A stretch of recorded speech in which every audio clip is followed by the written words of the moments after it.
look, a goal! Side of goal! Oh, what a goal!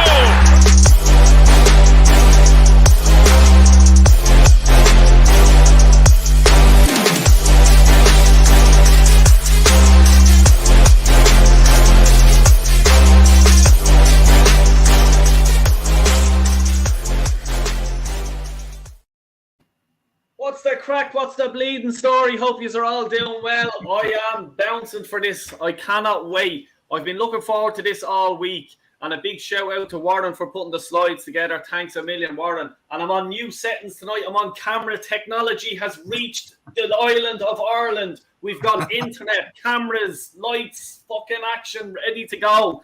We have no fucking Heineken, the bastards, trying to put up the price of the pint. Ask me arse, I'm not drinking you anymore. Guinness all day long.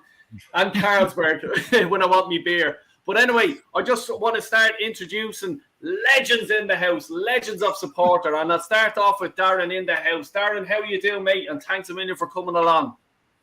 Good evening, Dale. Thanks for having me. Looking forward to this. Liam Brady was one of my first favourite Arsenal players when I was a kid, about 7, 8, 9, when I started watching on the TV. And looking forward to hearing everyone else's stories and experience of the great man. Well done. And Warren, thanks a million again for putting these slides together. How are you doing? And are you excited about tonight, about talking about the legend that is the Liam Brady? Yeah, mate, I can't wait. I've been looking forward to this all day, and I'm just really, really happy. And I'm so glad that you're doing it, Del. So. Cheers, man. Really, really looking forward to it. And another legend that we were on his show the other night, and please do check it out. Arsenal, the history and more. Jez Collins. I'm sure you've seen Liam Brady kick a ball. Would I be correct in saying? Yes, mate, a few times. I was at his debut in 1974. And yeah, I mean, one of the most iconic attacking midfielders ever to play for Arsenal. Some of the goals that guy scored were just out of this world at that time in football. You know, I don't remember any other player at that time in football that could curl a ball like he could. And yeah, I was very lucky and very privileged to see the man play. Yeah, fair play. I'll tell you, because like you're 100% right. I've been looking at his goals and stuff like that all during the week, and just the way he can curl, like it just, and it was so natural to him. Like it wasn't as if he was even trying; he was just able to do it. And another fella who's been on my channel before, Martin. You have seen this guy play, and I think you like him. Welcome along, mate. Thank you, Del Boy. Hello again to everyone else, and. Quite simply, I probably wouldn't support Arsenal if it wasn't for Liam Brady. As my surname Keedy suggests, I'm a plastic paddy, the English son of Irish parents. And as the son of Irish parents, I had to support Arsenal when they had the holy trinity of O'Leary, Brady and Stapleton playing for them in the late 70s and early 80s. He is, as Jez just said, one of the most iconic players ever to play for Arsenal, and probably the single biggest reason that many Irish people and their descendants support Arsenal. Yeah, I 100% say, like, when I was sort of supporting Arsenal, like the 89 season was when I sort of started supporting Arsenal. And like, there's a load of other generations, let's say my friends, all their parents and stuff like that support Arsenal. And I remember when I moved from Roscommon up to Dublin, and I found all these people that supported Arsenal, and I was just there. I thought I was the only, as in Little Britain, the only gay in the village, you know. We all thought that, Del Boy, because it's virtually the law in Ireland, the Republic of Ireland, that you have to support either Manchester United or Liverpool. But Liam allowed us to support our beloved Arsenal. Exactly, 100%, 100%. Look, lads, as I said again, thanks a million for coming along. And look, Warren, I'll let you sort of start off proceedings there. Do you want to sort of start off the first slide and let's see what we have? So, yeah, he was born on the 13th of February, 1956, in an area of Dublin called North Strand, I believe. That's what I saw in the research. Do you know the area, Del Boy? I do. I was actually, the last job I done today was in that area. So what's it like? What sort of area is it, Del Boy? Yeah, like, you know, it's a Dublin area, real Dublin area, and back in the day, it would have been, you know, you would have had to work for your money. It's honest people that live around the area, great salt of the earth Dublin people, would do anything for you.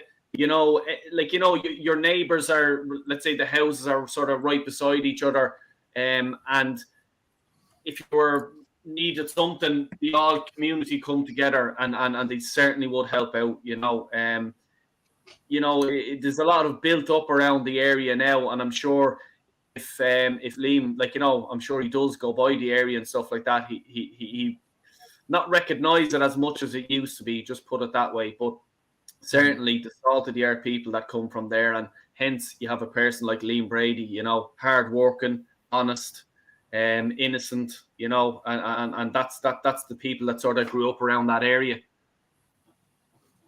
Okay, so he comes from a family of a big football family.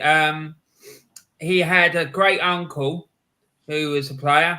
He was born in 1902, and he had 4 nephews. There was Ray Brady, who played for Millwall and QPR. And incidentally, until before he died, he used to have a pub that was just down the road from where I live. And yeah, he had a fearsome reputation. If you went into that pub and misbehaved, he would tear a strip off you. He would.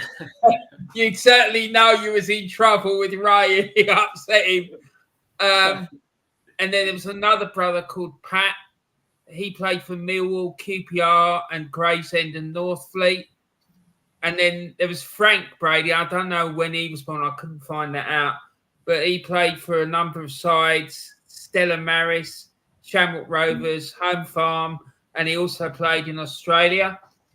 And then there's Liam Brady, who came through the St Kevin's Boys Club. And he went to Arsenal, Juventus, Sampdoria, Inter Milan, Ascoli, and West Ham. There's some information there as well about their international caps and goals and whatnot, but I can't see it. Well, I'll try and get that up. There you go. Yeah. So Ray played 6 times for the Republic, but he didn't score. Pat never made any international appearances, and neither did Frank. But Liam, as we know, he made 72 appearances for the Republic of Ireland and scored 9 goals. So that's it. And there's a picture of him here playing for St Kevin's Boys Club, but a club that you know very well, Del Boy, I'm right in saying. Is that right? Oh, that's 100%. Today, like, I manage my son's team, and the transfer deadline is the 15th of November. I think that's Tuesday or something like that. So I needed 2 players. Now, Edu Arteta, if you're listening, all right, Del Boy got the deals done, I'll tell you, right? Off Bohemians, I'm after signing a young fella, a midfielder. I needed a midfielder, a right midfielder. Guess who got him? Picked up the phone. Bohemians, yeah, this fella's coming to Del Boy. And just before I started this stream, I was talking to his elf fella, making sure we're going to get it over the line. And I swear to God on that. And then another player, a young fella off Talca Rovers. We needed a goalie because we had Pat Turn up in goal like we do now. And our Del Boy's after getting not only a goalie, but a goalkeeping coach as well. His dad's a goalkeeping coach. He's coming along to Kevin's as well. The deals that I've been doing today is unbelievable, but I think it's going to be a quiet transfer deadline day on Tuesday, so don't tune in because nothing else is happening. Liam grew up in Dublin and played for St Kevin's Boys Football Club. And St Kevin's has developed many talented players down the years, and there's a great reputation. And they play regularly against Europe's elite, such as Barca, Benfica, and Arsenal. And some other players who've come through St Kevin's are Jack Bryan, Alan Maybury, Dara O'Shea, Jeff Hendrick, Robbie Brady, Ian Hart, Stephen Carr, Damien and the man himself, Liam Brady. And then this is his playing career statistics. He made 235 appearances for Arsenal, scored 43 goals between 1971 and 1980. That's when he signed for the club and went into the youth team and stuff. Juventus, he was there for 2 years, between 1980 and 1982. He made 76 appearances, scored 15 goals. Sampdoria, who was there for another 2 years, between 82 and 84, and made 57 appearances and scored 6 goals. Inter Milan, fairly similar, really. For another 2 years, made 58 appearances and scored 5 goals. Ascoli, for a year, didn't really make much of an impact there. Made 17 appearances but never scored any goals. Then came back to West Ham, where he made 89 appearances and scored 9, one of which was against Arsenal, and I was at that game up to Park. An absolute banger of a goal. It really was.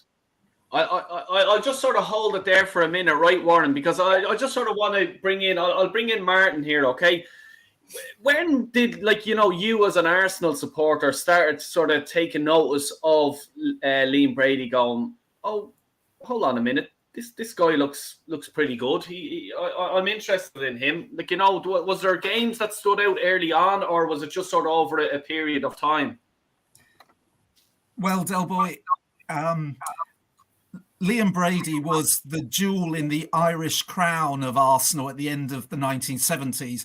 It seemed at one point that virtually the entire team was Irish, either from the Republic or the north of Ireland, from the island of Ireland anyway.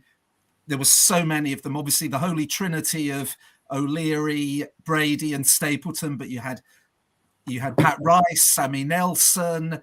There were others beyond those. So as the English son of Irish parents, I was alerted at an early age by my Arsenal supporting father to Liam Brady. And it was quite clear that even among all those very gifted players, he was the absolute standout. And he proved it in the 1979 FA Cup final, which sadly was the only major trophy he won with Arsenal, when he dominated the game. And even when Man United came back at the end of the game, seemingly from the dead, to draw 2-2, having been 2-0 down, he was the one who set up Graham Rix to play the ball into Alan Sunderland. And I'm sure all of us here know the rest. So I knew of Liam Brady almost as soon as I knew about football. Yeah. And what about you, Jez? Sort of the same question. Was there a time in that stood out for you that you says, yeah, this guy is world class? Yeah, it's quite an iconic game, actually. Some of us will, some of us won't remember that in his debut in 73-74, it was the time of the 3-day working week with power cuts, etc. And a game had to be played at Highbury against Wolverhampton Wanderers. And it was I think it was the 22nd of September. And I bunked off school, like many of us did. And there was Highbury only had 22,000 in it, or thereabouts that day, because no games could be played under floodlights because of the power strikes, And that was the first time that I saw Liam Brady. And we see this fella come on, and I think at that time we were in the upper West Stand or the lower West Stand. I can't remember exactly where. And this guy comes on, and he didn't look a big player, but I just remember this one particular ball he crossed in. No goal came from it, but I just looked at this and I thought, how the hell do you curl a ball like that? It was phenomenal. And as we know, the rest is history. So that was my first privilege to see Liam Brady. Only a young lad at the time, very young lad, and he went on to achieve, in my book, greatness. He should have achieved more, unfortunately, but such is in life. Let's not forget, he was nominated for a Ballon d'Or. Wow, was he? I never knew that. Yeah. He was nominated for Ballon d'Or at Juventus. He came 9th, I believe, in the listings. So that just shows what a great player this Liam Brady was. Darren, the same question to you. When did sort of Liam Brady come across you? As in, like, hold on, here we go. Well, I think it's probably when I was a kid in my bedroom watching football and that. This was at a time when I always associate Liam Brady with Roxanne, the Police song. Right. And I'm basically I'm in my bedroom and watching the football and stuff, seeing the games on the telly and everything. And then in them days, obviously, there was no live games. I don't know if I've.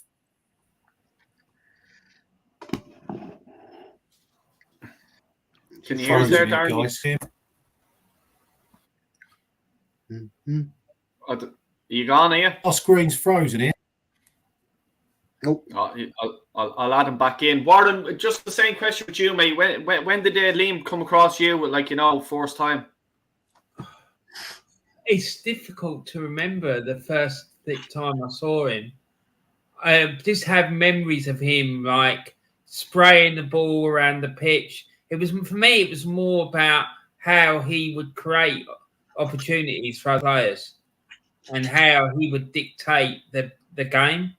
He would I remember him. There was like a couple of things that I remember about him. Was a game away at Swindon. Now, I wasn't at the game, but I was listening to it on the radio with my dad. And I think we were trailing 3-1 or something. And he scored 2 goals, right? But he basically just took the game by the scruff of the neck and said, no, we're not losing this game. He scored 2 goals, but then Swindon scored the winner in extra time to win the game 4-3. I remember sitting there listening to the game on the radio with my dad, and my dad got through 40 cigarettes during the course of the game because he was so nervous, right? Wow. And then there was this game. I'm pretty sure it was against Birmingham City, and it was up near the corner flag at the clock end, right? And he was surrounded by 3 Birmingham players. And to this day, I still don't know how he managed to do it. But he ended up putting these 3 guys on their backsides and he came away with the ball. Right. But they were surrounding him. I just don't know how the hell he managed to get away from them. Right. And it was just an incredible bit of skill. And I'm not sure if it was Birmingham, but I'm pretty sure the team had a blue kit on. But it's just unbelievable. And then obviously there's that classic footage of him scoring that goal away at Spurs. You know? Yeah. But, wow. You know, the one that you've got in your intro thing. yeah, that one. Yeah. I love that one. What a goal. What a goal, you know. And like when you think about it back then, like Martin, like the tough tacklers that he had back then, and for him to be able to do what he's done and what he's famous for, it speaks volumes for the guy. Like, you know what I mean? Like you had serious tacklers back then. It was to break the legs, like, you know, like how did Liam Brady get away with it? Absolutely, Del Boy. It was almost a different sport back then because, in particular, there was the tackle from behind, which was a phrase that covered a multitude of sins.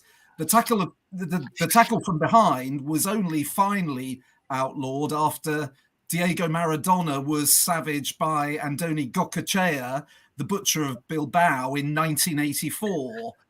And that was the most important foul in football history, because after that, the tackle from behind was banned, and suddenly, or maybe not so suddenly, but over time, the skillful players like Maradona, like Liam Brady, could emerge. And it's always worth remembering that, because, for example, when you consider the incredible achievements of Messi and Ronaldo today, they would not have been possible without that change in the law. Maradona would have been even more extraordinary if he was playing in an era after the tackle from behind had been ruled out. And the same is true for Liam Brady. I mean, Liam Brady, it is difficult to summarize such a great player. And he has this status at Arsenal, even though he left Arsenal in 1980 and probably had the best years of his career in Italy. But he was an absolute superstar in Italy, as you can tell just by the fact that he played for Juventus, Sampdoria and Inter Milan. Juventus would have kept him in 1982 if they were allowed to. But at the time, as throughout Europe, Italian teams were only allowed to have 2 stranieri or foreign players. So they had to let him go for Michel Platini, who wasn't a bad replacement. Yeah, you can't really argue with that, I suppose. Will we go to the next slide there, Warren? So this has got statistics about his playing career at Arsenal on it. So his first appearance was a junior friendly in Hitchin on 13th of August 1971 when he was age 15. His debut for Arsenal was against Birmingham at home on the 8th of October 1973, the game that Jez talked about earlier. And then he, in the bottom right-hand corner, I don't know whether people can see it very well, though, it shows how many games he played, or how many goals he scored each season, and his appearances. And as you can see, it started with 1, then it went to 4, then he went to 5, and then there was, I think, 13, 13, 17. And 14. He ended up scoring a total of, it looks like 59. 59 goals in 307 appearances. So it wasn't at all shabby, but he was just such an amazing creative player. It was just incredible. And the thing that underlines it for me was we had this run. I think it was the UEFA Cup, and we played Hajduk Split. He got sent off for punching an opposition player. And then in the next round against Red Star, another Yugoslav side, he couldn't play because he was suspended, and we had to play a young lad called Mark Healy in his place. Now, Mark Healy was just a young lad. He came into the team, I think he was 19 or 20 or something. And the team just lost a massive part of its creative talent, and we ended up going out of the tie 2-1 on aggregate, and that for me sort of underlined how important he was to Arsenal at the time, because he was just the main thrust of our creative part of our game, to be honest. I agree. Yeah, 100%. Can you remember the European nights, Martin? All too sadly, I'm afraid, especially the worst European night, the 1980 Cup Winners' Cup final defeat, which may have been the single worst week in Arsenal's history. I know that's saying a lot, but it was pretty bad, and ultimately it's what led to Liam leaving the club. Within a week, we lost the FA Cup final to West Ham when Trevor Brooking scored probably the only header in his career. We lost a midweek game in the league, which meant we wouldn't qualify for the UEFA Cup. And then finally, we lost to Valencia with Mario Kempes and all on penalties in the Cup Winners' Cup final. Even 40 plus years on, it still rankles. Above all, because that was what led to Liam thinking, I've got to go. He was highly sought by the biggest clubs on the continent, but that week, that agony probably just cemented it for him. And I'll just say, if I may, Del Boy, before I have to go, the main thing about Liam Brady is that he is a shoo-in for an all-time Arsenal 11. And Arsenal are a club who, for nearly 100 years now, have been at the top of the game in England. So to have that accolade really is extraordinary and the ultimate testament to his ability. For what it's worth, the all-time Arsenal midfield, in my humble opinion, would be Alex James from the 30s, Patrick Vieira, who we all know, Liam Brady on the left, Cliff Baston also from the 30s on the right. And that midfield would be a midfield that would give any other club's all-time midfield a run for their money. Wow. Like that, my God, like just that's a serious team. Jesus Christ. Cliff Baston, I remember being at the Emirates and just reading about him and stuff like that. And also Jez here tonight educating me on the likes of him. Like it's just what a player. And Patrick Vieira, Liam Brady. Wow. Do you want to give Martin? I know you have to go, and I really, really do appreciate you coming on. Like seriously, and we will be in contact with each other and do another few streams and stuff like that. Please, you can see Martin's. Martin, actually, just give a shout out to yourself. What you're doing, what you've planned to do coming up next. Thank you, Delboy. Exactly as it says on the screen. Martin Keedy of Last Word on Football. If you would like to read any of my material, and I would love you to read any of my material, just Google Martin Keedy, author at LWOF. And on Monday, I'll be writing a review of the season so far, this strange season divided into two by the World Cup. And like everyone else here, I hope the first part of the season ends well at Wolves tomorrow night. Yeah, and come here, before you go, predictions Saturday night under the lights, Arsenal v Wolves away. What's your prediction? That's probably the one question I can't answer, Del Boy, because predictions are for bookies and mugs, and I hope that we will win, but I just have to think back, 7-8 months ago, to the doubleheader we had with Wolves in the spring when we played them twice in succession, and they were two tough games. Yes, we won them both, but they were really tough, especially after Martinelli was sent off for those, the two quickest yellow cards you've ever seen in succession. So I think it will be tough. But having gone to the Emirates and seen the reserves play on Wednesday and lose to Brighton, which was obviously disappointing, that was the right decision. I hope that the first team are fully rested for tomorrow night. And if they are, I'm hopeful that we will win. Fair play. Lovely stuff, Martin. And remember, everyone, Last Word on Football, please do check it out. He's bringing it on Monday. And I will drop it in the link of a video that I'll be doing as well, Martin. So just, yourself, I'll be talking to you before then anyway. Thanks a million for coming on. I really appreciate it. Thanks ever so much, Stillboy. And I just wanted to say thank you to everyone else, Warren, Darren, everyone else, because it is just a pleasure to hear stories about Liam Brady. There was a short-lived play, a stage adaptation of Fever Pitch, Nick Hornby's book, The Bible that we all know. It wasn't great, but it had one great line in it, which was Liam Brady, Arsenal hero, Liam Brady, Arsenal Shakespeare-o. That sums up the genius of Liam Brady. All the best, everyone. Come on, you Gunners. Well done, Martin. Take care, mate.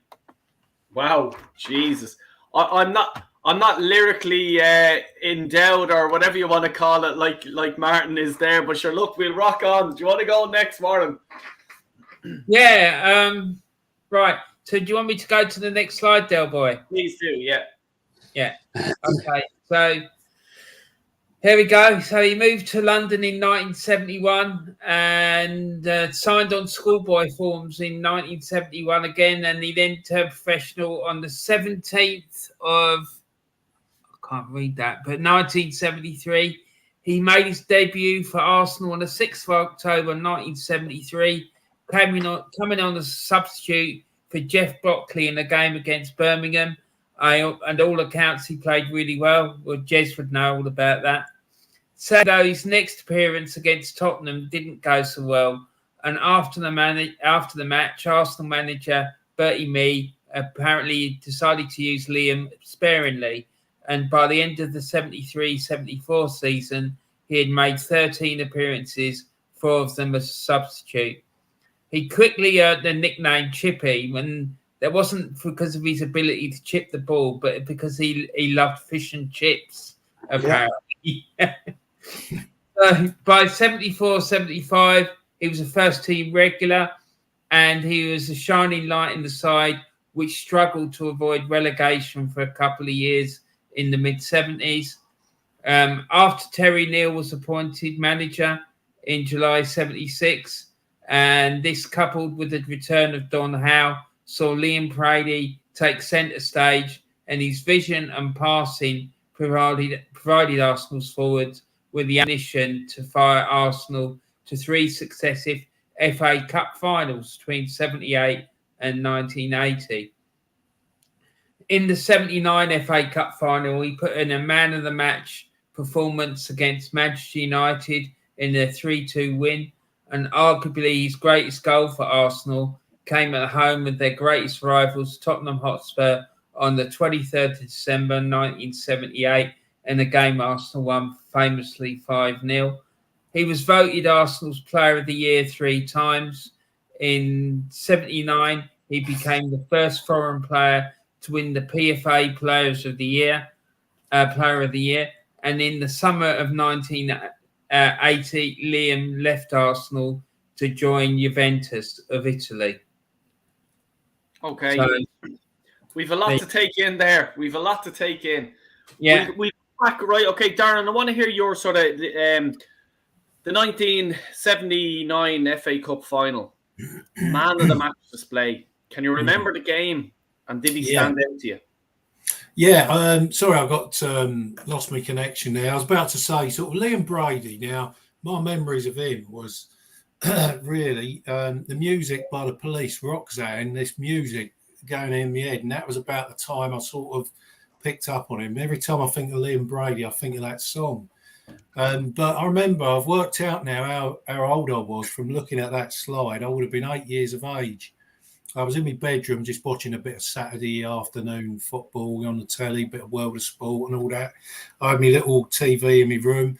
All of a sudden, I looked up and I saw Tottenham 0, Arsenal 5. And my eyes popped out my head like this. I was like, what? And I'm like, match of the day tonight, all day long. You know? So I watch it and I see Brady score this goal. And I'm sure Jez would bear me out more. And you know, he just got the ball from 25 yards out and just bent it top right-hand corner out of this world. So then a year sort of later, it's like the 79 Cup final. I remember watching that, kicking a ball about in my living room, waiting for the game. And the game was one of the best cup finals you'll ever see. 3-2, 2-0 up, Man U come back to 2-2. And this Roy the Rovers stuff, we go down the left and put a cross in, and Alan Sunderland puts Man United to bed. And we're all ecstatic. I mean, I don't think there was any Arsenal fans who were watching on the TV that wouldn't have jumped out of their chair and been smashing the living room up, basically, watching that game, because I was, even at 8 years of age. So, but I looked at that second goal we scored, and if you actually look at Liam Brady, what he did for goal number 2 in that game, it ain't too dissimilar to Lionel Messi. He gets the ball and he shimmies past 2 Man United players on the right channel, and then he has the audacity to just look up like this and see Stapleton in the middle and just put a perfect ball in, which gets nutted in for 2-0. I mean, the bloke was just like an absolute genius. And then the only time I ever got to see Brady live, sadly, was West Ham away in a 3-1 defeat, and it was the game after we played Liverpool in the Littlewoods Cup. It was a midweek game, quite a fiery encounter, quite a lot of activity off the pitch as well as on it. Safety-wise, whenever you went to Upton Park in them days, it was running the gauntlet. You wouldn't wear your colours. And unbelievable goal, and he scored it, and he's just went off like this to the chicken run. The West Ham supporters dived in all amongst them like this. They were loving it. And I remember that night stood out because we were all singing There's Only One Liam Brady in the away end, and so were the West Ham fans. Everybody loved him on both sides, even though he'd left us, right? There was none of this, oh, you're a snake, you're, Judas and all that. No. Brady was always and will always be loved by the Arsenal fans. And that is what it was. And I mean, that goal he scored, he went from the halfway line and he had Spider O'Leary in front of him on the edge of the box, bearing down on him, and he still managed to bend it right round and in the net. I remember being behind the goal. Super goal. Awesome. Jez, can you add anything to that? Can you remember that or anything? Oh, mate, I can remember all of it. Bring up Darren's point there. The 5-0 at White Hart Lane. I always remember that game. 23rd of December. Midday kickoff. Well, just before midday. Just after midday. It was unbelievable that day. And that's where, unfortunately, I got the bounce, a brick off the bloke in front of me shoulder on the way home. It hit me. But he took the worst. I got the second. But that goal at White Hart Lane, it was unbelievable. Unbelievable. The whole day. I mean, you've got to remember, this was a Tottenham team that had been relegated 2 years before and had come back up, and Arsenal just took them apart. Absolutely destroyed them. Sunderland scored a hat-trick, Stapleton, Brady. It was madness. The whole crowd was madness. There was Arsenal fans all around that stadium. Flares, red and white flares going off, and it was carnage, absolute carnage. But the goal was unreal. The bend and dip, it was almost like it was a trick football. It was incredible. Talking about the cup final, I was privileged enough to be there. 2-0 up, and then it went to 2-2, and the whole of the tunnel end where the Arsenal fans were on that day, it was like, oh, here we go. And then all out of the blue, Liam Brady just took the ball and just absolutely devastated their midfield, flicked it through, on, in, bang, goal. Sunderland, game over. And you could see the Man United players were literally falling to their knees. They knew it was job done. And it was so hot that day. It was madness. It's like a typical how FA Cup days tend to be. Boiling hot. You go home, your face is red and stupid. And, it's awesome stuff. And the game you're talking about, Darren, the West Ham game, those games always were a bit of a long day out, weren't they, back in time? But Liam Brady, mate, I mean, wherever he played, he was class. Absolute class. And the respect he still gets today, he still goes to the game as ambassador. And Del Boy, you met him recently. I've met him many, many, many, many times. He's an absolute gentleman and deserves all the respect that he gets today. Yeah, 100%. Warren, what do you think? We'll sort of the 79 final, the FA Cup. Yeah, I watched it in my lounge, my dad, and it was an all-day event, as it always was in my house. And as soon as the game was ended, we were dancing around the room and jumping up and down, and it was just one of the happiest days of my life, really. It's the first time I'd ever seen Arsenal win a cup, you know. And we had these records because back then teams used to bring out a record for the cup final. Of course, my dad had gone out and bought it, and we put that on and we would dance to that. I think it was called the Red Machine or something like that, if I remember right, but I might be wrong. But I've still got it. I've still got it here somewhere. And yeah, it was just an unbelievable day. And the pass that he put in for Frank Stapleton's goal was just unbelievable. It was, and Darren described it perfectly.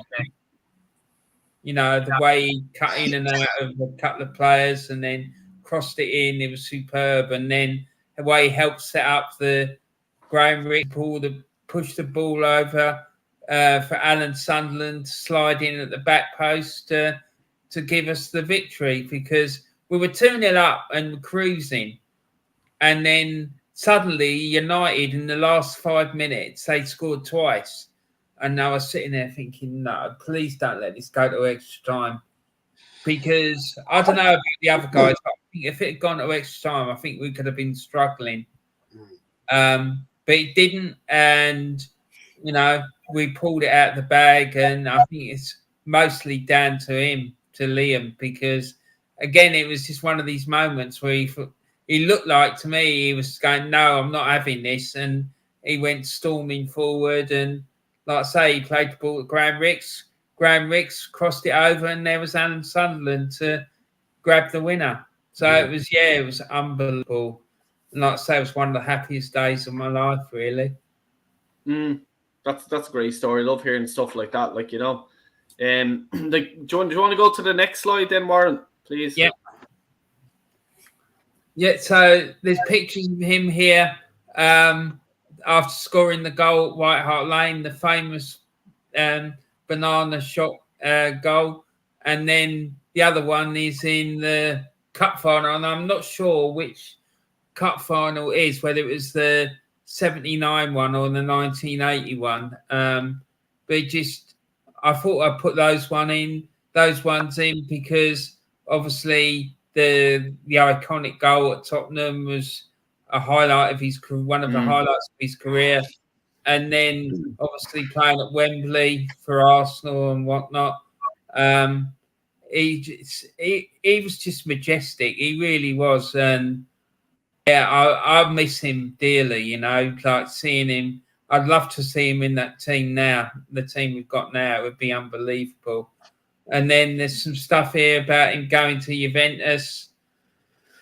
And he joined Juventus in the summer of 1980 when he impressed them after our 2-1 victory against Juventus in the Cup Winners' Cup that earlier in the season.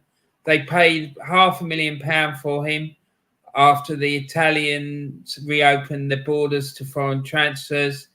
And when he was at Juventus, he wore the number 10 shirt and scored a penalty that won them the 1982 Italian title. When he was at Juventus, he won 2 Italian league titles in 81 and 82 and scored 15 goals from 76 appearances. Now, this was at a time Italian football was like the top league in the world. And their side's defences were almost impenetrable, right? The defences in Italian football at the time, their defences were like the big thing. That the whole ethos of their football was based on defence and not conceding. So for him to score 15 goals was unbelievable. And Del, I think you've got a really good story about. He went to was it game in in Dublin, and they were playing a friendly against an Italian side, and a lot of his old teammates turned up. And do you want to tell that story, mate? I'm sorry, I was taking over really, but I think it's no. It's who was it? It was Ronaldo's first or second game for Juventus at the time, and they ended up playing Shamrock Rovers in Dublin, and it was Juventus v Shamrock Rovers that were over in from Italy, and Cicciolini was there, all the top dogs of Ronaldo and stuff like that, and obviously, Juventus here that they're going to Dublin, and of course Liam Brady was invited to the game and stuff like that, and I mean every one of the Juventus players were like. They were like me and Kenny the day that we met we met Liam Brady. If you've seen the video, you know what I'm talking about. They were like school kids. Cicciolini was like hysterical. He runs straight over to Liam Brady, hugging him, they getting in photographs and everything like that. And Ronaldo probably thought he was going to be the big draw, but no one was looking at Ronaldo. It was all Liam Brady. The Juventus players, the managing team, the coaches, they were all over Liam Brady. And I could not believe it, because I was just there going, wow, this is this guy played in the 70s, 80s or whatever, and these players, world superstar players, are falling over themselves to try and get a picture with Liam Brady. And that day, I was just, wow, he must have been some serious player. And I'm so lucky to support Arsenal, that he is an Arsenal legend. And also, he's an Irish guy as well. You know what I mean? It just made me so proud to see, world superstars falling over themselves, pushing each other out of the way to get in a picture with this guy. And that just shows you the impact he had in Juventus and in Italy as well. Let's go, Warren. We'll have another look. What do you have next for us? About his going to Sampdoria in summer of '82. He left Juventus to because Michel Platini was coming. Now, during his time at Sampdoria, Liam Brady made 57 appearances and scored 6 goals before leaving the club in 1984. Do you want me to go to the next one, Del? Yeah, please do, yeah. Yeah. And then he went to Internazionale of Milan in '84. And then during his time there, he made 58 appearances and scored 5 goals before leaving in 1986. And then Liam Brady joined Ascoli Calcio in 1986. And during his time there, Liam Brady made 17 appearances but failed to score any goals before leaving the club in 1987. And there you see him with the great man himself, another one of my heroes, Diego Maradona. So, yeah, that picture, that's really special to me, seeing the pair of them together, it's just unbelievable for me. Yeah. Jez, I'll come to you, mate. How did it feel as an Arsenal supporter? For me, it was when Thierry Henry left and he went to Barcelona. Probably Cesc Fabregas as well when he went to Barcelona, and watching them do good things abroad and they're not at Arsenal. How did it feel for you when Liam Brady went to Juventus and he's, you lost a legend? Absolutely frustrating. Personally, I think it was a great sadness. He left too quickly. The club, as we know, went down the wrong road shortly after this. Terry Neal was sacked up at Islington Town Hall. The history of that is for another day. But the club, again, this is Arsenal, we're lacking the perspective to get players in after we lost to West Ham in that FA Cup final, the club really, the time was done. It needed a serious investment, rebuild. We had old players that were old and needed to be replaced. Arsenal do this. We've seen it, haven't we, in recent times? And Arsenal had bought some poor players, and we've seen that in recent times. This is Arsenal Football Club, guys. This is what Arsenal do.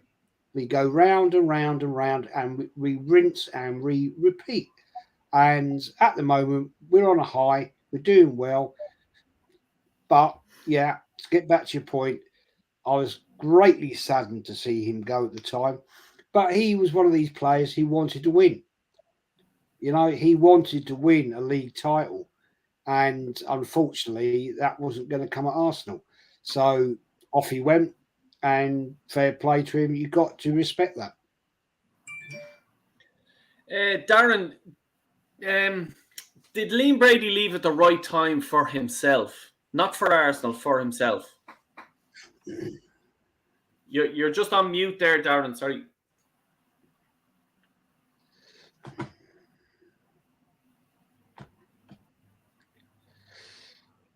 You're on mute. I think he's trying there. He's probably having a bit of trouble. He's frozen again. I'll come back to you, Darren. I'll ask Warren the same question. Mate, He's back. He's back. I saw the last game he played at Highbury, and I remember him coming over to the North Bank at the end of the season, and the fella was in tears, Del. I swear and declare that if the club had been managed properly and done things properly, and we'd been challenging for titles and winning titles, he wouldn't have gone. I do not believe he would have left. But like as Jed says, he wanted to win titles and he wanted to win. And you can't blame him for that. Yeah, I remember watching that cup final. I remember I think they had his wife on the TV, you know, like the big build up to the cup final in them days. And they interviewed her and said, is Liam Brady going to go? Because of the West Ham cup final, all Arsenal fans, we were all holding our breath whether he was going to go or not in 1980. And she just said, well, he wants a change. He wants to, wants to give it another go. And whatever decision he makes is going to be the right one and all this. Darren, do you blame him, at the time? No, not really, no. Oh, I don't. If you're at the club and you're saying, well, what other players are coming in and who have you got? I mean, Frank Stapleton went as well. He went to Man United and actually did quite well there, Man United. I mean, I remember United come back to Highbury just after 1980 and beat us 4-2 in a game once, and Stapleton scored. And there was a lot of Arsenal fans that weren't very happy with that because Stapleton had gone. Stapleton was nowhere near as popular as Liam Brady, but I still like Stapleton. He was a good striker. He got them goals for us in the cup final and that. And it was such a shame because in 1980, don't forget, to get to that West Ham final, we beat the best team, Liverpool, in them semis over a good few games. So we weren't far off. Maybe it's a bit like what it is today, that we're just short of a few additions and the club weren't going to get the additions in. I remember we were in for Ray Wilkins as well, and Chelsea wanted about 800,000 for him. And our chairman, Dennis Aylward, said, no, we ain't paying it. Not paying the money. Yeah. So, sorry, I was going to say that about that time as well, we were on the verge of signing the other fella in that picture. And allegedly, I don't know how true, that allegedly the FA stepped in and said, no, you're not doing it. We don't want likes of him coming to play here. But can you imagine him and Liam Brady in the same team together? Oh, my God. Oh, Mate, I remember it. I remember that the rumours going around. I think Bob Wilson was doing Match of the Day at the time. Yeah. And he said, "Oh, it's a bit of a storm in a teacup. The story of us signing Maradona was a storm in a teacup." I remember watching it, and my heart sank when I heard Bob Wilson say, "This story is a storm in a teacup," because I was thinking, Maradona, get him in. Oh, Jesus Christ. Why didn't you do more, for fuck's sake, lads? Yeah. We'll go to the next slide, Warren. Yeah. Okay, so this is about him going to West Ham. He joined them in March 1987 for £100,000. And during his time at West Ham, he made 119 appearances in all competitions and scored 10 goals before he retired from football in 1990. And his last ever game for West Ham on the 5th of May 1990, Liam scored in a 4-0 home win against Wolverhampton Wanderers. So then we then move on to his career with the Republic of Ireland. So Liam made his international debut for the Republic of Ireland on the 30th of October 19. I can't see it, it's behind the StreamYard logo, and a 3-0 win against the Soviet Union at Dalymount Park in a European Championship qualifying match. He claimed that his favourite goal playing for Ireland was scored against Brazil in 1987. Sadly, though, because of suspension, he was not available for selection for Ireland's Euro 88 squad. And during the qualifying tournament for Italian 90 World Cup, he had retired from international football. But despite making himself available for selection when Ireland qualified for finals, he was not selected by Jack Charlton for Ireland's World Cup squad. Yeah, and suppose, like, just to add to that, like, in Ireland there was big stages in life. There was the Pope arriving in the 60s or late 60s or whatever, and a few other things. But then this was a big thing in the 1990 World Cup, for Liam Brady made himself available for selection for Ireland in Italian 90, and Jack Charlton didn't pick him. They've asked him sort of a few times why Jack was asked, like, why did you not pick Brady? And he just sort of says, I had my team, and Liam was an absolute legend, but he was on the end of his career, and he didn't think that Liam would fit into his style of play. And I suppose that's fair enough, because Jack Charlton played long ball, and it was over the top from the fence. It was gone. Liam wouldn't have been able to do anything really, because it would just went straight over him, and that's fair enough. But it was a big deal back then that he didn't go to the 1990 World Cup. And for me, Italian 90 was really the big part of me as well, loving football. Ireland beating Romania and stuff like that, getting quarterfinals and losing out to Scalacci with his goal and stuff like that. Drawn with England, actually. Sheedy scored in the equaliser after Gary Lineker scored. But that's for another day. But just a little insight there on what it was like in Ireland back then. It was a big call for Jack Charlton to do that, because if it went wrong for him, he was straight. The pressure was on him straight away. Go ahead, Warren. Okay, so this is his international goals. His first goal was on the 24th of March, 1976. And it was at Dalymount Park in a 8-0 friendly win against Norway.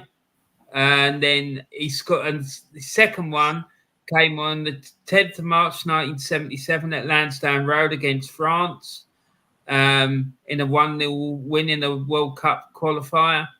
And then the third one, 30th of May 1982, was at the Acima Stadium in Trinidad and Tobago in a 2-1 game against the Trinidad and Tobago. And then the fourth one was at Dalymount Park against the Netherlands in a Euro 84 qualifying game, which Ireland lost by 3-2. And then he scored 2 at Dalymount Park against Malta. Another big win there at 8-0. And then his 7th goal came on the 26th of March, 1985 at Wembley Stadium against England, when Ireland beat England 2-1 in a friendly game. And then on the 10th of September, the 8th goal was at the Heysel Stadium in Belgium in a 2-2 draw with Belgium. And then there's another one, but I can't see it. But yeah, that doesn't matter. Will you just go back to the 86 one there? What was that? The 86 one. Yeah, in Wembley. What was that? Hold on. Yeah, that was a friendly game with England at Wembley. And what was the score? Exactly. I'm only messing, lads. I'm only messing.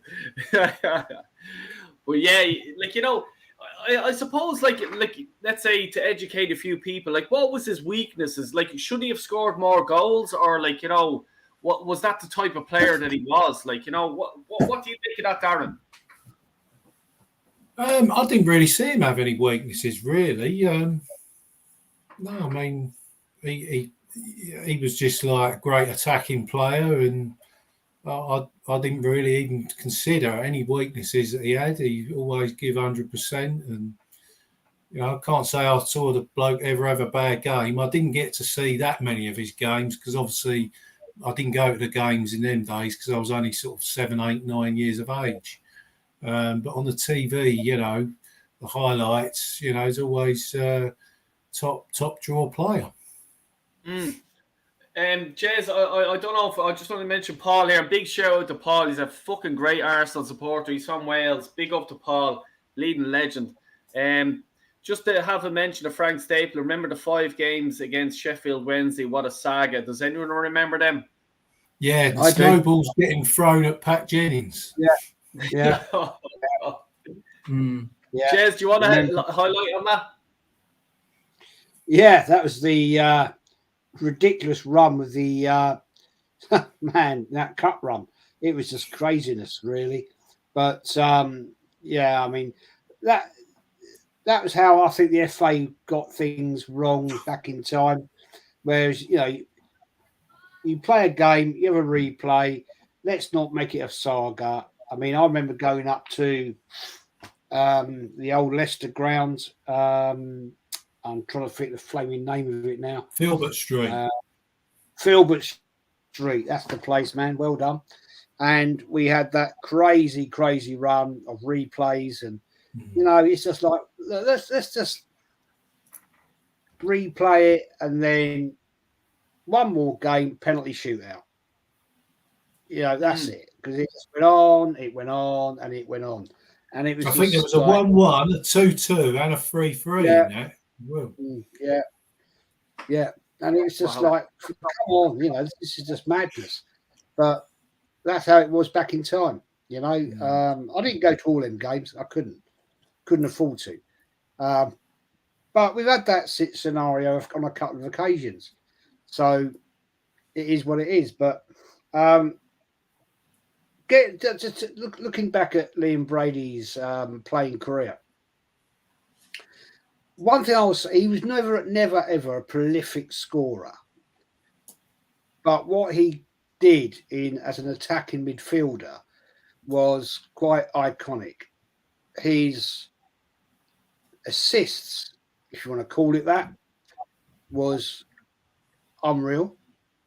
The way he dazed and danced around midfields and defences was very iconic and likely very close to one of the greatest legends Arsenal has ever had in Bergkamp. He had touch of a genius. His touch, skill, balance of play, that he could drift, flick, go, and totally mesmerise a defence. But he had that awesome ability that he could score a devilish goal. Should he have scored more goals? Hard to say. We could say that about a lot of players, couldn't we? But he was an awesome, awesome icon of the club. And I will put it out there and say, excuse me, voices go. He's a legend of this club. There's no doubt about that. What he did for Arsenal Football Club, all right, he wasn't our top goal scorer. All right, he wasn't our greatest midfielder, but he was an awesome, awesome, iconic player for this football club. And to me, he's a legend of Arsenal Football Club. I'll say no more. Warren, would you put him in your sort of, let's say, dream Arsenal team? Definitely. 100%. No question about it. I'd have him in there without a shadow of a doubt all day long, mate. Because the thing is about him, we got to remember that he was playing in an era where there were no shrinking violets.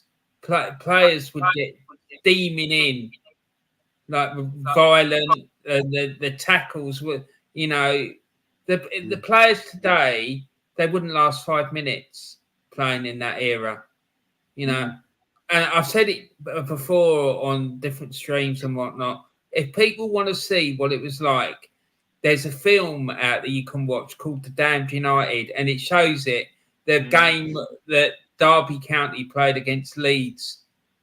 Yeah. And it shows it, and that was what it was like mud, bloody pitches, like knee-high in mud, and players like taking each other out at the kneecap, and it was just a madness, absolute madness. And they got absolutely no protection, and he stood up to that, and he wasn't intimidated by it, and I just think that he pulled our club up by its bootstraps, and without him, we weren't the same side. And the following years after he left, we sort of went into a decline, and I think that was partly because he'd gone, and we didn't do anything to recover him or Frank Stapleton. That was my feeling then, and I still think it now. And when he was 13 years old, and I'm not ashamed to admit I cried. I did. I cried my eyes out because I was devastated that he'd gone, because he was so bloody good. Do you know what I mean? He was like the main thrust of our attacking play was through him. But I still reckon that, like I said earlier, that if the investment had been right in the team and we'd been challenging for league titles and going into the European Cup and whatnot, he wouldn't have gone. I really don't, because I just think he loves Arsenal. I really do. He's got it in his blood. So that's what I think. Totally agree. Yeah, me too. Do you want to go to the next slide? So this is about his coaching career. He managed Celtic between 1991 and 1993, and then he managed at Brighton and Hove Albion between 1993 and 1995. However, at the time, both of those were overshadowed by financial problems, and sadly, he didn't enjoy any real success at either club. And then you see his coaching career there. And his win percentage at Celtic weren't that bad, actually, 56.9%. And at Brighton, it was about 33%, which isn't great. And then we move on to his coaching career at Arsenal. He returned to Arsenal in July 1996 as head of youth development and academy director, and under his reign at Arsenal's youth sides won the 1998 FA Premier Youth League, the 2000 FA Premier Academy Under-17 title, the 2002 Premier Academy Under-19 title, the 2009-2010 Premier Academy League Under-18 title, and the FA Youth Cup in 2000, 2001 and 2009. In May 2014, he left his role at Arsenal as director of the Youth Academy, and he now serves as an ambassador of the Arsenal Foundation. And then he went into coaching with the Republic of Ireland as well. In 2008, he became assistant to New Ireland manager Giovanni Trapattoni alongside his former Juventus teammate Marco Tardelli. Whilst working as Trapattoni's assistant, Ireland missed out on qualification for the World Cup after a highly controversial goal scored by William Gallas for France in extra time to defeat Ireland 2-1 in the two-leg playoff match. He stepped down from the Republic of Ireland post in April 2010 when his contract expired, and he stated he would have gladly stayed on with Ireland were it not for his Arsenal commitments. Yeah, I remember that, but I don't want to talk about it. Right. Okay, so then he went on to work for RTE and BBC Sport. In 1990 and 1994, Liam worked as a pundit for the BBC during their coverage of the World Cup. And in 1998, he moved over to RTE Sport and became a pundit for them and joined their long-established studio of Johnny Giles and Eamon Dunphy and Bill O'Hurley. And he worked as a pundit for RTE Sport during their 2018 World Cup and UEFA 2020 coverage. He was also involved in an Irish anti-drugs campaign in the early 1990s, saying give drugs the boot, encouraging young boys to play sport as a healthy pastime. So, and there he is with the man Del Boy. So yeah, good memories that was. I'll tell you. Yeah. Like the story behind that, I was actually interviewing Kenny Ken. We were doing a sort of a fan cam there on the street, and Kenny goes to me, Del, there's your mate Liam Brady, and I said, fuck off, will you? Like, you know. And he goes, no, mate, there he is. And I looked around, and it was, oh my God. And all I could see is Kenny Ken, like a schoolgirl. I'm telling you, like running towards him like this. Oh my God, Liam. I've never, like, you know, seen such a big man, like, you know, melt like butter, you know, but it just shows you what he means to people. Like, you know, that if you know, you know what I mean? And Kenny was delighted. I was just as, I was worse than Kenny. And I asked him, I says, look, I'm a YouTuber, and if you don't mind doing an little video with me and stuff like that. And I had Zach with me at the time as well. And it just shows you the type of man that Liam Brady is. He was sort of like, yeah, fuck you, mate. I want to listen to your son, because I told him that he played for St. Kevin's, and that's where Liam Brady, it all started for Liam Brady, was playing for St. Kevin's.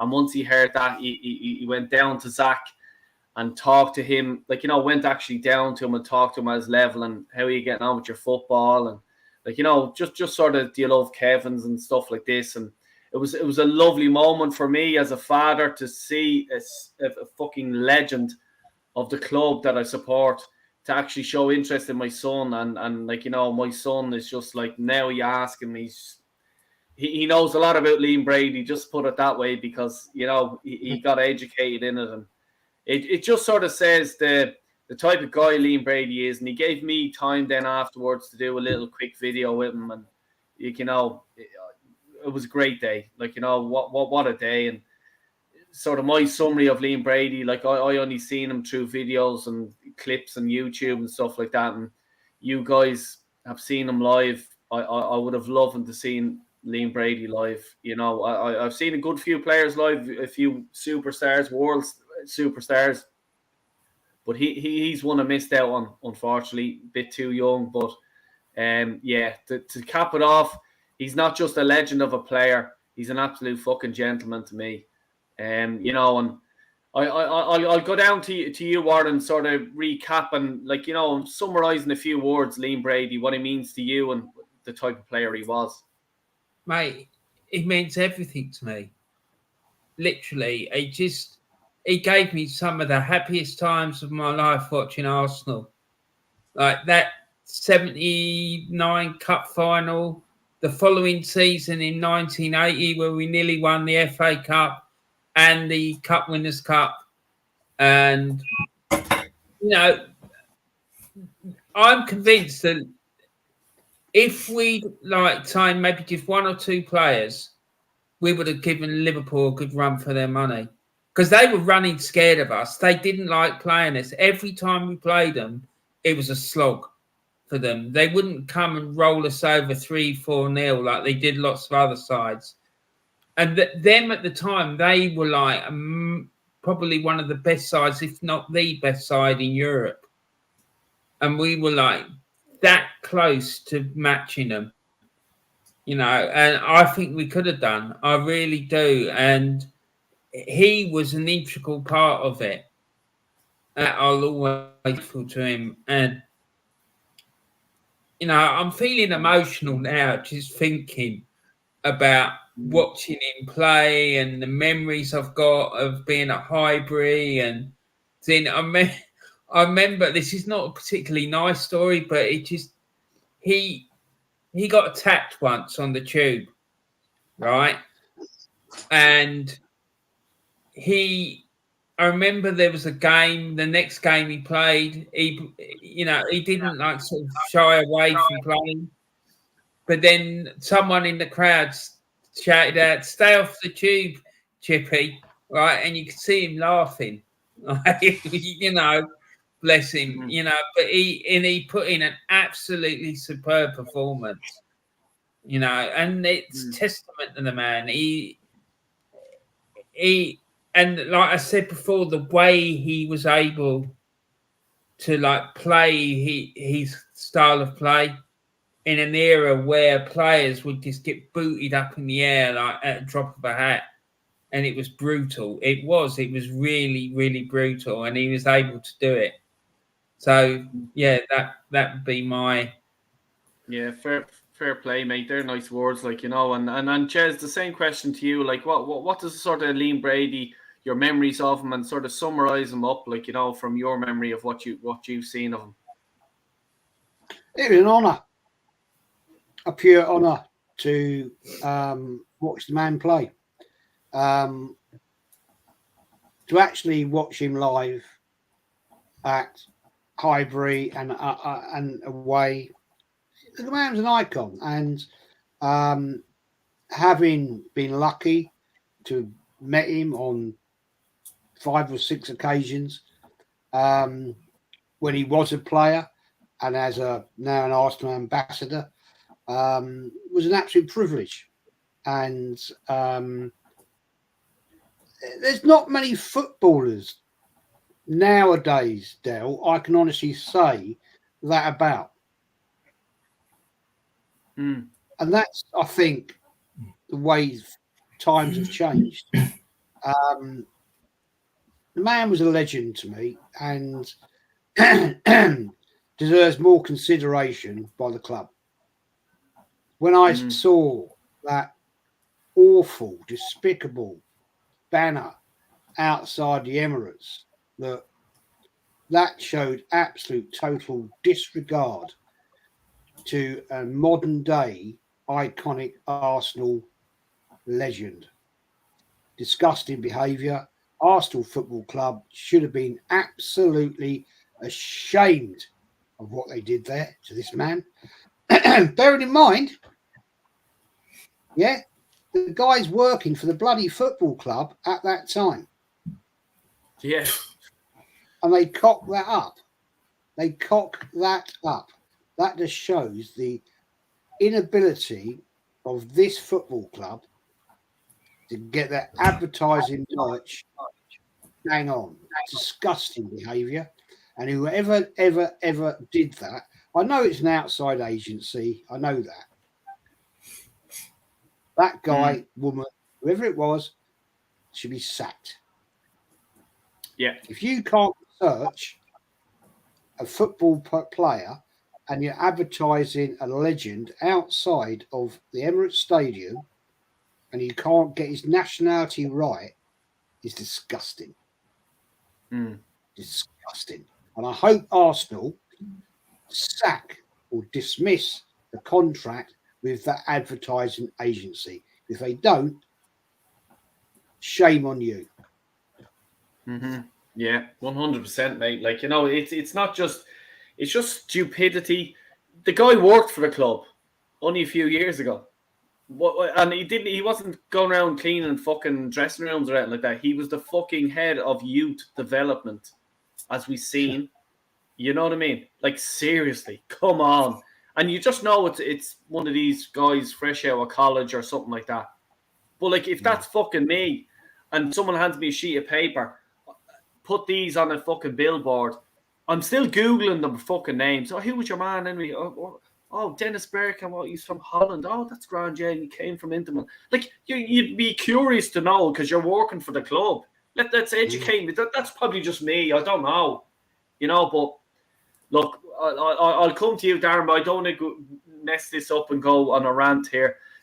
What does Liam Brady represent to you? And, like, you know, sort of sum him up from your experience. Well, for me, I think it's the start of my supporting Arsenal and loving the club, and he represents the first player when I was sort of like 8, 9 years of age.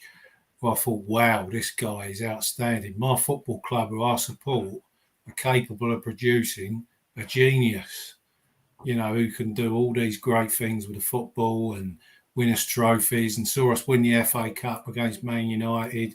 That was the first trophy I saw us win. I saw us lose against Ipswich the season before, which was a bit of a shock, and then West Ham afterwards. And, you know, fantastic, you know, brilliant player. And backing up what Warren and Jez have said there, he can handle being a genius properly. If you get 6 or 10 geniuses in the football world now, I would say go and have a look at Liam Brady, how he conducts himself. That's how you need to conduct yourself. Yeah, 100%. And, like, the way he represents himself, everything, like, he's just a legend, like, you know, gentleman, everything like that. And, look, I'm just honoured to have him, meeting him once. You know, I'm sure I will meet him again because, like, you know, I manage a club, St. Kevin's. He's involved sort of with the club, like, you know, like an ambassador role as well. But I'm sure I could get in contact with him. And, Jesus, if I could get an interview with him, I'd be fucking over the moon. Like, you know what I mean? But watch the space. You know, they don't call me Del Boy for fucking nothing. Just remember that. But anyway, I look. Let's talk about look. Thanks a million for talking about Liam Brady. We'll wrap the show up and we'll just sort of. Actually, I just want to just read out Paul's comment here. Thank you, lads. It's been a pleasure tonight to remember Liam Brady. I learned so much tonight. Imagine beating Wolves next and being top of the tree for Xmas and Arsenal's official birthday. Jez, I'll come to you and we'll talk about what Paul is saying there. Wolves tomorrow night. I think it was 8:15, 7:30, 8:15. I'm nervous. I know you're not nervous. I'd love your enthusiasm, like, you know, your confidence. What way is the game going tomorrow for you? Mate, I can't see it being a problem personally. I'm going 3-0 Arsenal. Wolverhampton, you score, they capitulate. They are very poor at this point in time. And yeah, I love that comment from Paul that it is Christmas Day is the official anniversary date of Arsenal. And that's I'll be drinking a couple of glasses of port to that on that day, and sitting back with some nice Stilton, back in time, and enjoying that. Yeah, but anyway, being serious, yeah, I don't see it as an issue tomorrow.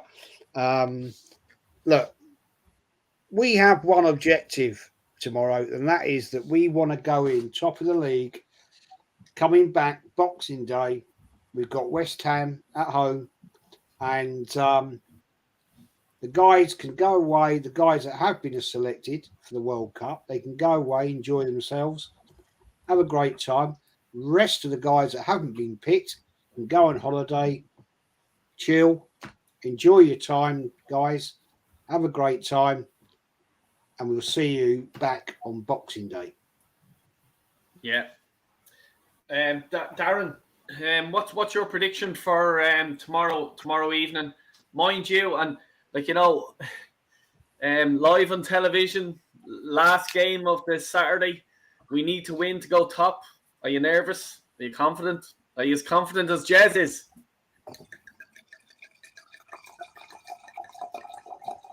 Who's that? Me, Darren? Dale?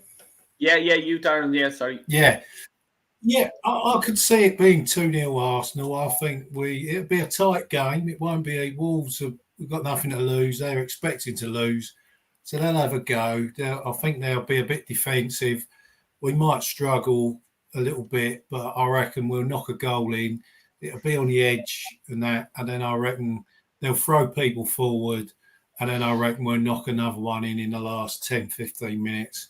So I'm predicting Wolves 0, Arsenal 2. Ooh. Warren, do you want to give your prediction? What are you thinking? I think we'll edge it. It'll be 2-1. 2-1 to Arsenal. I'm a bit worried about it because I believe that Wolves have got a new manager. And if that's the case, I'm worried they might get a new manager bounce. But I just think we're going to have too much for them and we'll just edge it. So hopefully we'll go off, we'll be top of the league for the World Cup and come back and then kick on, and then Mikel and Edu will do their stuff and bring in some new recruits. Bolster the squad. Yeah, exactly. Bolster the squad, and the phone is here. Win the title. Yeah, Warren. I was just saying the phone is here. Transfer deadline this day for me Tuesday. This manager's coming onto my phone here. Can I get your player? Yeah, come knock on my door and see if you can get any of me players. None of them want to leave me. I thought you was doing an impression of Eddie Nketiah there, Del Boy. Jesus, no! I need the corner flag. Don't insult me that much. Yeah. No, look. There's a part of me saying I agree with Jez and Darren. We're going to batter them, but lads, we're fucking live on television. It's the last game on a Saturday. It's going to be built up. Oh, if Arsenal win this game, we're top of the league and we're fucking laughing. You know what I mean? I don't see it. And as Warren did say, they have the new manager. Yeah, that's grand. But he's not managing them tomorrow. I actually, when I was on Jez's show, I thought he was going to be managing them and to get the manager's bounce and stuff like that. But he's going to be in the stands and stuff like that. So he won't have much of an impact. I think Arsenal will win. I don't think it's going to be 3-0. I'm going to go 1-0. I think it's going to be tough. Not tough as in they're going to drive us fucking mad or something like that. But I'm not confident yet. You know what I mean? Whereas in the Invincibles, I'm just there. Yeah, 2-0. I'm not even going to watch the game. 3-0, But I think Arsenal will win. Maybe 1 or 2-0. That's what I'll go. Just before we go, I'll just give a shout out to Jez. I'll go to you first. Give a shout out to your channel there for everyone if they're living under a rock and they don't know where to find you. Yeah, Arsenal history and more. Everything Arsenal history. I do podcasts with all you lovely guys, and love doing all that. But predominantly doing all the history stuff. I'm gonna next week do part 3 of the final period of the great Arsenal in the 30s. Yeah, I know they don't get great views, but I love doing those shows. I just love doing it. I think we should put it out there. Nobody else does it. So I've taken it upon myself to do it. And sadly, not a lot of people are interested, but hey, I don't care. But next week and upcoming, there'll be all kinds of stuff. The big one will be on Christmas Eve, Gracie, May and I, on my channel, because I can have 10 people on here. We're going to do a massive mad Christmas show. So we're going to be inviting all you guys, and it'll be a mix and match, crazy show. And look forward to that one. Yeah, really do. And check Jez's channel out. And Jez, what you say there is as well, I love doing these shows, talking about your experiences, everyone's experiences, not just about Liam Brady, but the old Arsenal and stuff like that. And to me, it means so much, and I couldn't give a fuck about views or subs and any shit like this. It's educating me as an Arsenal supporter. I fucking love, if you cut me open, you'll see fucking red and white, and a bit of green and white and yellow in there as well, I suppose, for the Irishness, but yeah, I just love talking to you guys about this, let's say me being a young fella or whatever, and as you say, you don't get the views. Bit disappointing for a few Arsenal supporters, because they only think about, was there a history of Arsenal behind Arsene Wenger? Was there?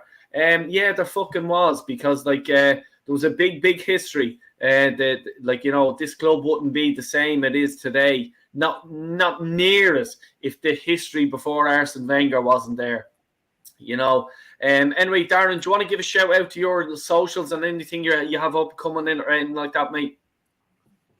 Yeah, Darren Sullivan 49 on Insta. That's all I do at the minute. I have plenty to say about Arsenal normally, and then going into the World Cup, I'm going to carry on in the World Cup as well, and then picking it up. I'm going to the West Ham game on Boxing Day, so I'll do a few videos of that on the way to the game and stuff. So looking forward to the World Cup, and then turbocharging Arsenal's title challenge into the new year. Yeah, exactly. And the show I'm looking forward to tomorrow, it's starting at 2:30, and I don't even need to fucking tell you who's doing it, but I'll tell you, I'll let the man himself do it better than me. Warren, what's happening? Yeah, so tomorrow at 2:30, as Del Boy says, on my channel, we're doing my match day live show. And we'll be going through 5 Premier League games that are kicking off at 3:00 tomorrow. So that'll be great fun. It always is. It's always a good laugh and plenty of banter. So make sure you check that out. And then on Tuesday, we've got a big night, Del Boy, haven't we? Oh, I'll tell you.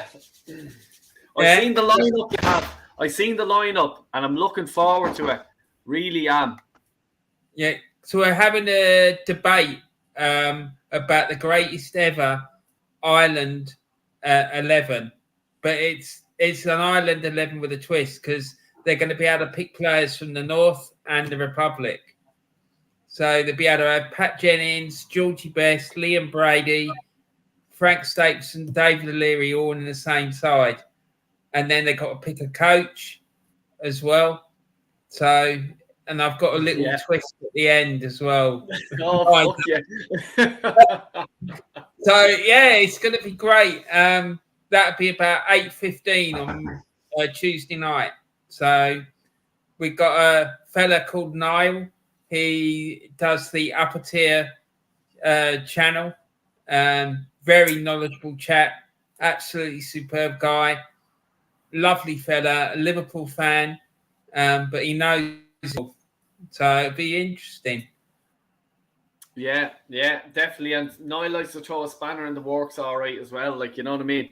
He's a good guy, Liverpool channel, as you said, like, you know. But yeah, I'm looking forward to it on Tuesday night, definitely. And tomorrow as well on your channel, you have a lot coming up, like, you know.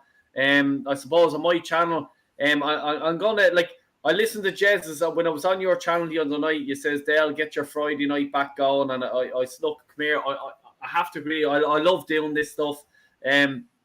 I'm thinking about probably doing something like, let's say for the kids, we'll probably bring in Fabregas or talk about Fabregas or I don't know. I'll pick someone during the week, like, you know, and do it that way. And you guys are more than welcome, obviously, again, to come on and talk about them, because, you know, you guys can talk a lot about Arsenal and educate a lot of people.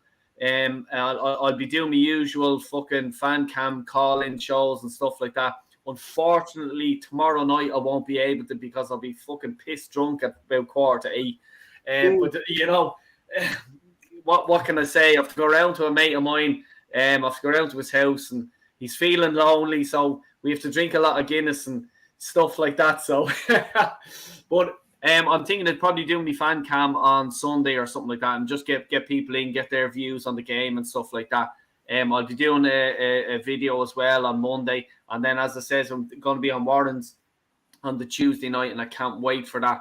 And then I'll be back on Friday as well, and we'll probably do something about, let's say, the recent history of Arsenal. Look, lads, thanks a million for coming on tonight. Like, this show wouldn't have happened only for you guys, Martin as well. And please do check Martin's stuff out that he's writing. He's going to put something up on Monday. I'll be doing a video on Monday, and I'll put the link for his description in it. He is quality. The writing he does is unbelievable, and he's doing a summary, as he said, of Arsenal's season so far. And please do check it out. I'll post it to you guys as well. Like, you know, I don't know why he listens to me, the shite that I talk, you know what I mean? But he does. Hey, he's well-spoken English guy, you know, plastic paddy and all. But thanks to everyone as well in the comments, Paul, Taib, and everyone else that has been putting an input. Really do appreciate it. And please do like and subscribe to Warren's Team Talks, Jez's channel, Arsenal, The History and More, and check out Darren's. If you want any financial experience or anything like that, you hit up Darren. Yeah. Thanks a million again, and everyone involved in the channel. Really appreciate it.